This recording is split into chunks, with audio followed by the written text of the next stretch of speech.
Today I'm going to be doing a gear review on the Vortex Diamondback HD 15x56 binoculars.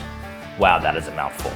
I tested and used these binoculars all last season hunting Oklahoma, Texas, Nebraska, and Ohio. I feel like I've got enough experience with these binoculars to give them a fair shake in a review. In today's video, I'm going to walk you through the pros and cons of these binoculars, and I'm going to talk about what kind of hunting scenario I would use these in.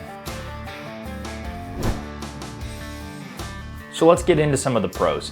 The first thing that I noticed while using these 15x56s by Vortex is you get a lot more range out of a 15 power binocular than you do a 10x42, which is what I was used to using the most of the time for whitetail hunting. And I like that because it gives you kind of this happy medium between a spotting scope and a pair of 10 power binos. If you've used 10 power binos, in most situations you're going to use them in as probably a whitetail hunting scenario, but you realize anything past 50, 75 yards, you're not getting a whole lot of clarity and detail at those further ranges. I wanted something that would be really good in the 200 to 500 yard range, maybe not making out the exact point details or lengths or frame of a buck, but something that would just give me the ability to say, hey, I'm a novice Western hunter, so that's a shooter buck to me. That's a nice looking buck with a good frame. I can tell at 300-400 yards, that's one I want to go after. That's all I pretty much needed to know when using these binoculars. I used these in Nebraska last year, spotting and stalking mule deer, and they worked pretty well. They have a knob right here. I pair these with the Vortex tripod for glassing, and using that setup right there, it was very stable. These ended up being about 350 bucks. And if you're a person that is kind of in between a entry-level bino and a spotting scope and you don't want to spend $800-900 on an entry-level spotting scope, this is a great alternative in my mind.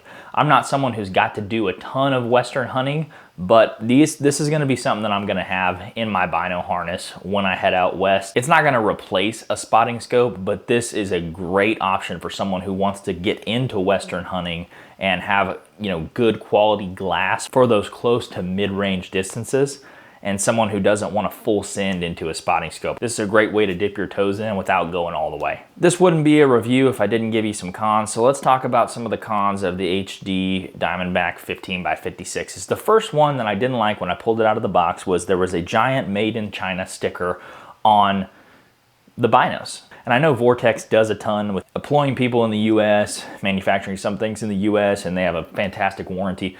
But just seeing made in China wasn't the type of reassurance I wanted to see, and not something I understood before I got these binos out of the package. I will say this, if you're a person that likes to use a binocular harness and wear your binoculars on the front of your chest, that can be a big difference between a 10x42 pair and a 15x56. These are dang near twice as heavy as my other binoculars, and they can wear on you a little bit once you're wearing them in the front pack, but that's just something to know. And also, one of the things about the binocular harness is your binocular harness is most likely fitted for a singular pair. So when you go from a 10 power to a 15 power, these barely fit. I mean, I have to squeeze them down, hunch them, and really pull the top of my binocular harness over them to make them fit.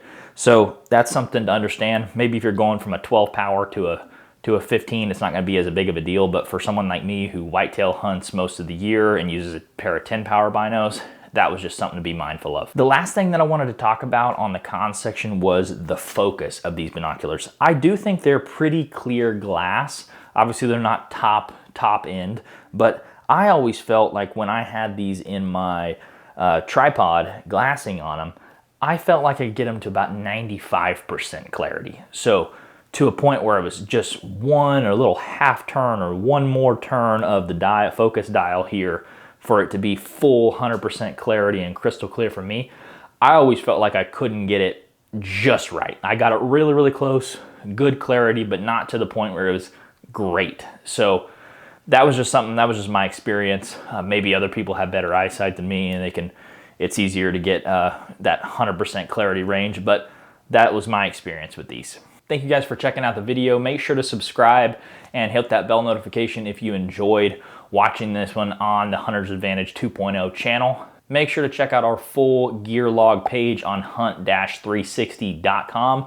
That's where we post all of our gear reviews these days. And it's a great place to go if you want to leave reviews on products and save money on some of the biggest brands in the industry. They're all over there. Pretty much anything you could want, you can save money on if you want to go check it out at hunt-360.com. We'll have a link in this video for you to check out our gear log page. And heck, if you want to sign up yourself, go to hunt-360.com, where real reviews fuel real savings. And with that, like always, we will catch you guys in the next video.